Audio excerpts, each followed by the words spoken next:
യേശു ഇന്ന് കടൽ തീരത്ത് പഠിപ്പിച്ചുകൊണ്ടിരിക്കുകയായിരുന്നു. ഒത്തിരി കാര്യങ്ങൾ പറഞ്ഞു കൊടുത്തതിന് ശേഷം ആ ജനക്കൂട്ടത്തിനിടയിലൂടെ നടന്നു വന്നപ്പോഴാണ് ചുങ്കക്കാരനായ ലേവിയെ കാണുന്നത്. ലേവിയോട് പറഞ്ഞു, എൻ്റെ പിന്നാലെ വാ. അയാൾ അവൻ്റെ പിന്നാലെ പോയി. ഇപ്പോൾ ലേവി യേശുവിൻ്റെ പിന്നിലാണ്, യേശു മുന്നിലാണ്. യേശുവിൻ്റെ പിന്നാലെയാണ് ലേവി നടക്കുന്നത്. എന്നാൽ യേശു നടന്നു പോയത് എങ്ങോട്ടെന്നറിയോ? ലേവിയുടെ വീട്ടിലാണ്. അവൻ്റെ വീട്ടിൽ യേശു ചെന്നിരുന്ന് ഭക്ഷണം കഴിച്ചു. യേശുവിൻ്റെ പിന്നാലെ നടക്കാൻ ലേവി മനസ്സ് കാണിച്ചപ്പോൾ ലേവിയുടെ വീട്ടിലേക്ക് നടക്കാൻ യേശു മനസ്സ് കാണിച്ചു. അതാണ് നമ്മളിന്ന് ഗോസ്പലിൽ കാണുന്നത്. യേശുവിൻ്റെ പിന്നാലെ എല്ലാം ഉപേക്ഷിച്ച ഒരാൾ നടക്കാൻ തീരുമാനിക്കുമ്പോൾ പിന്നെ യേശു അയാളുടെ വീട്ടിലാണ്. അയാളുടെ വീട്ടിലാണ് ഭക്ഷണം കഴിക്കുന്നത്, അയാളുടെ വീട്ടിൽ നിന്നാണ് സംസാരിക്കുന്നത്, അയാളുടെ വീട്ടിൽ നിന്നാണ് കാര്യങ്ങളൊക്കെ വിശദീകരിക്കുന്നത്. കാര്യങ്ങൾ പെട്ടെന്ന് തിരിഞ്ഞില്ലേ? ഇത്രയും കാലം യേശു ആ വീട്ടിൽ പോയിട്ടുണ്ടായിരുന്നോ? പോകാൻ വഴിയില്ല. പക്ഷേ ഈ വീട് കൃത്യമായിട്ട് അറിയാം. കാരണം യേശുവാണ് മുമ്പിൽ നടന്നത്, അയാളല്ല.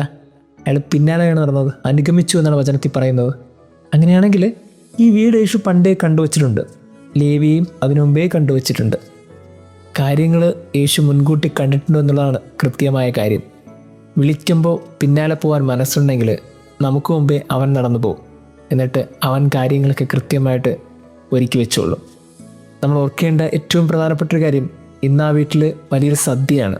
ചുങ്കക്കാരും പാപികളൊക്കെ വന്നിരുന്ന് ഭക്ഷണം കഴിക്കുകയാണ്. ഒരു വലിയൊരു ജനക്കൂട്ടം അവൻ്റെ പിന്നാലെ ഉണ്ടായിരുന്നു. ആ ജനക്കൂട്ടം മുഴുവനും ഇന്നൊരു കല്യാണ വീട് കണക്ക് ഒരു പന്തലൊക്കെ കെട്ടി ഭക്ഷണം കഴിക്കുകയാണ്. അങ്ങനെയാണെങ്കിൽ ഈ ഭക്ഷണമൊക്കെ എവിടെ നിന്ന് വന്നു? എല്ലാം പ്രീ പ്ലാൻഡ് ആയിരിക്കണം. കർത്താവിന് ഒന്നും ആക്സിഡൻ്റ് അല്ലല്ലോ. നമ്മൾ ഓർക്കേണ്ടത്, അവൻ്റെ വീട് അതിനു മുമ്പേ കണ്ട ക്രിസ്തു ഇന്ന് അവൻ്റെ വീട്ടിലൊരു ആഘോഷമാക്കി മാറ്റി. ക്രിസ്തു അവൻ്റെ വീട്ടിൽ പ്രവേശിച്ചപ്പോൾ ഇന്നവിടെ ആഹ്ലാദത്തിൻ്റെ ദിവസമാണ്, സെലിബ്രേഷനാണ്. അങ്ങനെയാണെങ്കിൽ നമ്മൾ ഓർക്കണം, ഇപ്പോഴും ക്രിസ്തു വിളിക്കുമ്പോൾ പിന്നാലെ പോകാൻ മടി കാണിക്കുന്നുണ്ടെങ്കിൽ നമുക്ക് നഷ്ടപ്പെടുന്നത് വലിയൊരു സെലിബ്രേഷനാണ്. ഏത് മൂഡം ചോദിച്ചാൽ സെലിബ്രേഷൻ മൂഡെന്ന് പറയണം. കാര്യം ക്രിസ്തു നമ്മുടെ കൂടെയാണ്. ദൈവം നമ്മെ അനുഗ്രഹിക്കട്ടെ.